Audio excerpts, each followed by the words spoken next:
It is official. Rian Johnson and his trilogy are gone. It is gone. It kind of seems a little bit poetic or prophetic. I don't know how to say it. It's like prophetizing. I don't know the exact word for that. Well, anyways, I'm sorry.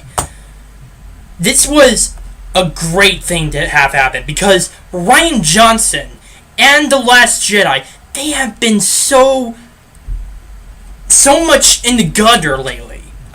Even after 6 months of The Last Jedi being officially released back in December 17th, there is still a lot of talk about The Last Jedi. In fact, it's still so significant, especially in the Star Wars fandom, that it actually caused a boycott. Well, it didn't necessarily cause a boycott, but it did lead up to the factor of the boycott of Solo, a Star Wars story, which a lot of people have actually called Soilo. And honestly, I don't blame them. The way Rian Johnson has acted towards the fans, the way he has acted trying to make his own movie, it was not the best thing for Lucasfilm to do, or Kathleen Kennedy for that matter.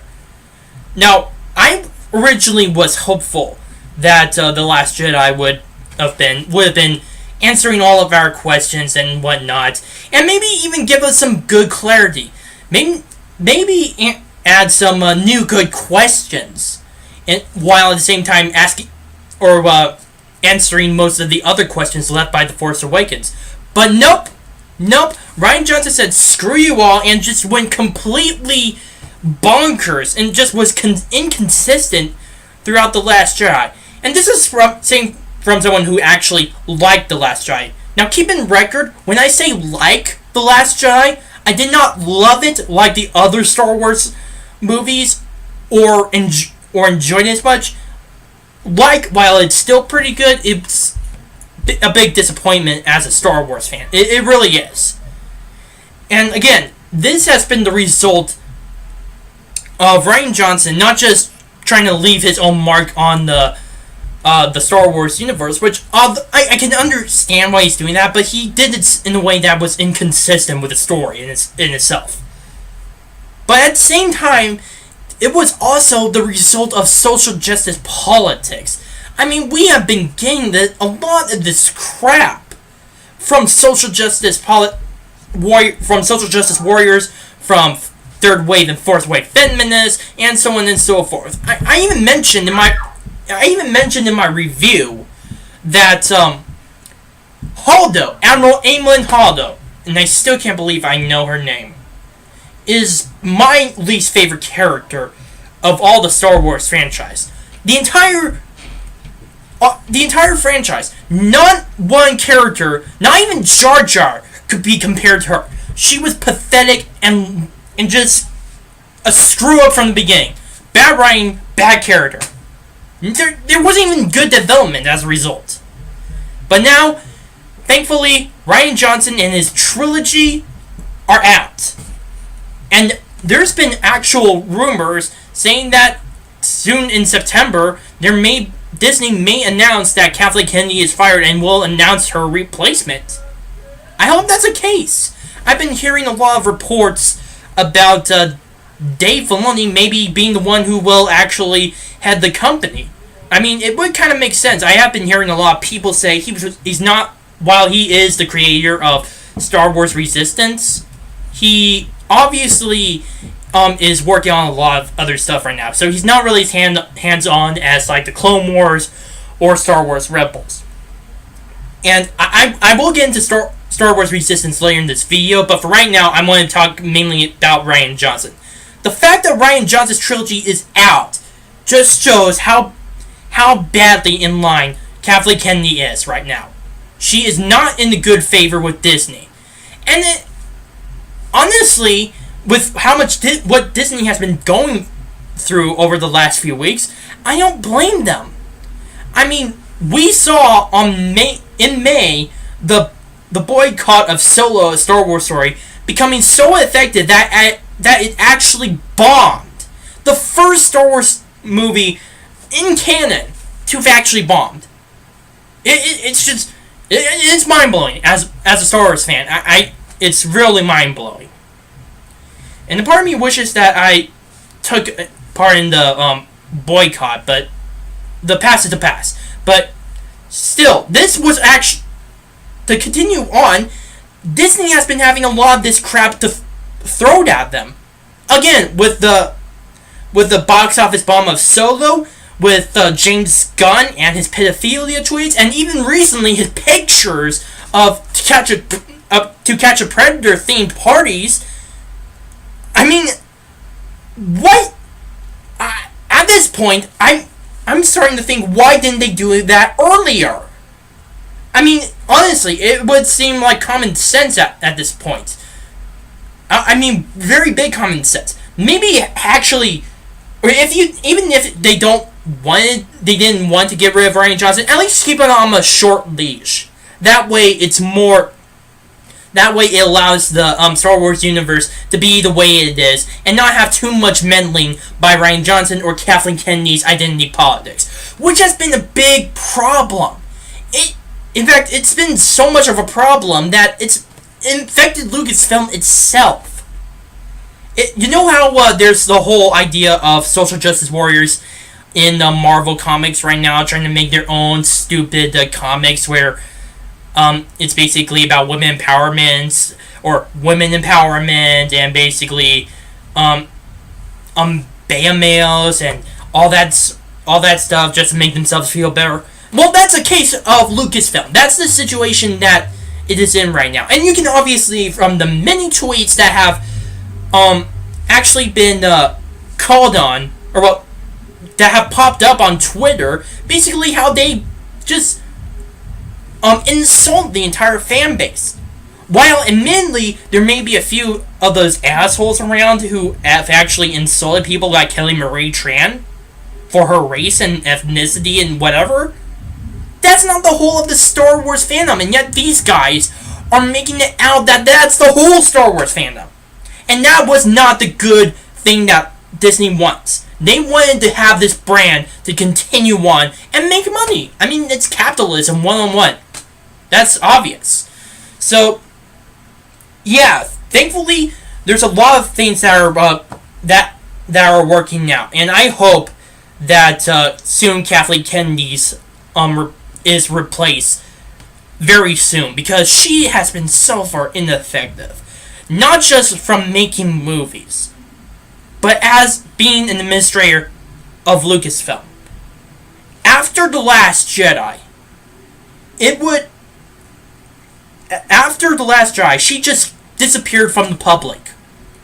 Or a little bit disappeared from the public. She made a few appearances, especially to help market Solo, a Star Wars story, but still, she wasn't that off on it. And she wasn't really... she didn't really address the angry tweets from her own employees as a result of insulting the entire fandom, which is really sad. And it's obviously just another part of the puzzle that portrays Kathleen Kennedy's leadership as very ineffective. That's the problem. Kathleen Kennedy's leadership is ineffective. And I hope that eventually we get someone else to get into the president of Lucasfilm and actually make Lucasfilm great again and make Star Wars great again. That's what I hope would happen. And I hope that person is Dave Filoni. I really do. Now, speaking of Dave Filoni, I did mention earlier in this video that I was going to be talking about Star Wars Resistance. Now, I admit I'm not too excited for this series. I mean, I actually agree with a lot of people, and I understand why there's a lot of dislikes more than likes on YouTube. I obviously understand the arguments. The animation is pretty bad, and, well, it kind of seems childish. But I am going to see it. And I know that you could say that's pretty hypocritical of me, but here's the thing. This series was created by Dave Filoni. This is the same guy who created Star Wars The Clone Wars and Star Wars Rebels.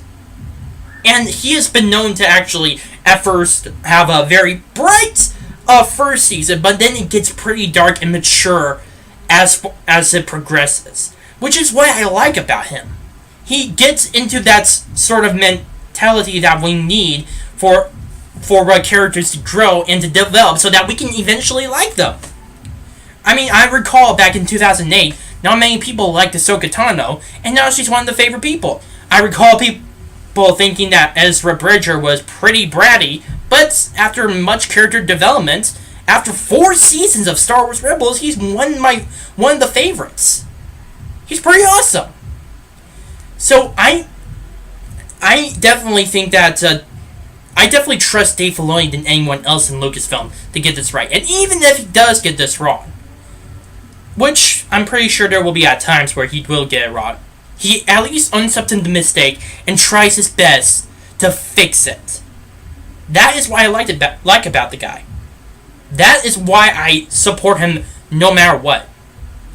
Another thing that I want to look in, another thing that I would actually say would further support my belief that I should still watch this series is, well, the story.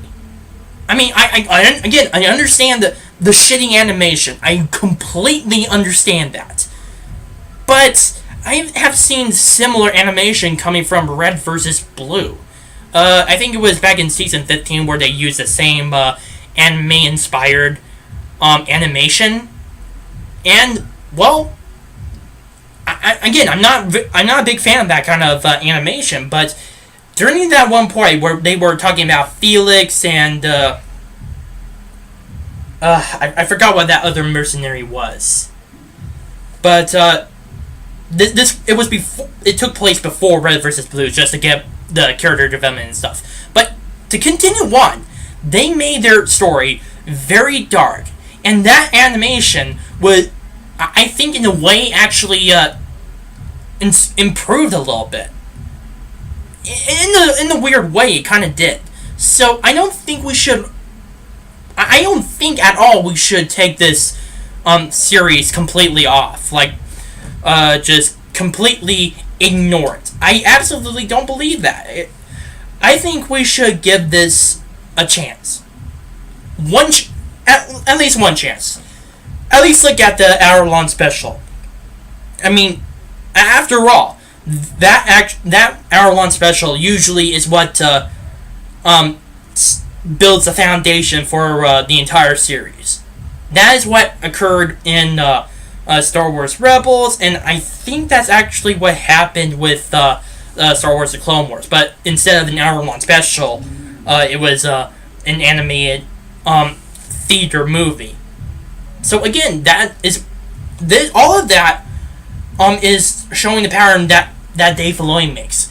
Again, don't like the animation, and it does seem a little bit childish, but I personally am trusting all of this to Dave Filoni because he has done so far pretty good. And I really, really hope that this series would actually contribute to the betterment of Star Wars and the sequel trilogy as a whole. My name is Noah Mian of The Arc Truth. Please post your comments down below, like this video, subscribe, and share with your friends.